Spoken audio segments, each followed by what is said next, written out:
Hello everyone, my name is Tracey Mae Chambers. We're sitting here in front of an installation in Aurora that's part of the Hope and Healing Canada project that I've been working on since July 21st last year.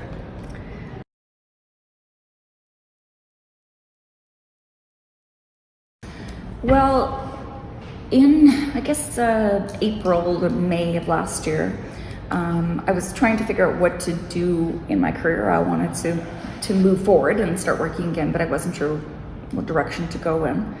And COVID, we had come out of sort of a bad time and into a good time and then back into a bad time again. So I was really frustrated, as I'm sure most Canadians were.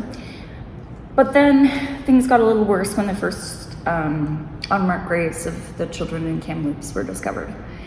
Discovered is an odd word, but anyways, were found.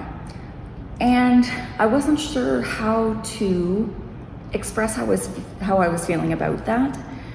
And I knew I couldn't do it in sculpture in a non-confrontational way. So I was trying to figure out a way to discuss my feelings about that in a respectful, calm, non-confrontational way.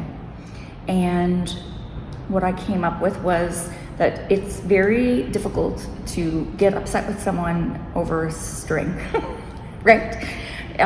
We all have great stories about grandma or nana or an aunt who knit you something that you hate, but you still wore it when she was around because you loved her.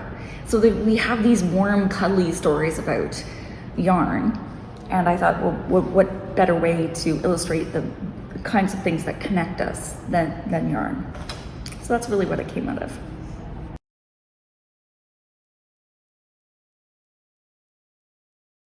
So originally I had thought about Hope and Healing Canada as separate words, so that was fine. But when I started researching it, and if you were going to use it on a hashtag in Facebook or Instagram or TikTok or anything like that, it came up with a lot of American content, which I didn't like. So I decided to add the word Canada on it. I didn't want to have to use the word Canada with a capital C. So the best way to do that was to actually title the project as a hashtag.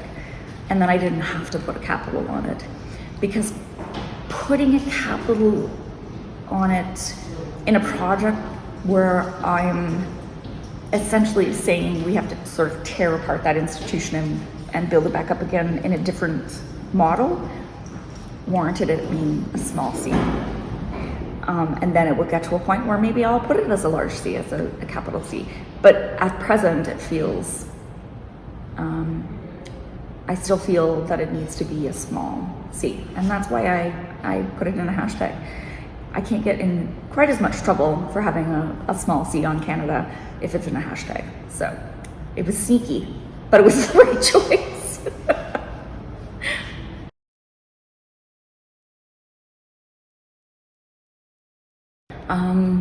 Well, there's nothing I don't like about it. I like that there's a small amount of stress to every single place that I go. So, for example, here, actually for here, it was a little bit more stressful because it had changed several times. But once it was decided that it was going to be here, I get a photo of it, and that's all I get, a photo of whatever site that I'm doing across the whole country. And that's all I'm working for. Sometimes I get a schematic and I'll have measurements, but most of the time not. So when I get there, I like the stress of having to change what the plan was that I might have had in my head, because it's taller than I thought, or it can't be seen, or I can't have a big enough ladder, or whatever it is. Also, if I'm doing them outside, weather is always a problem, because invariably not invariably, but quite often, there will be challenges around weather. And sometimes I like that too. I've worked in whiteouts, I've worked in sleet, freezing rain, and 32-degree weather with heat stroke afterwards. So yeah, I like that challenge.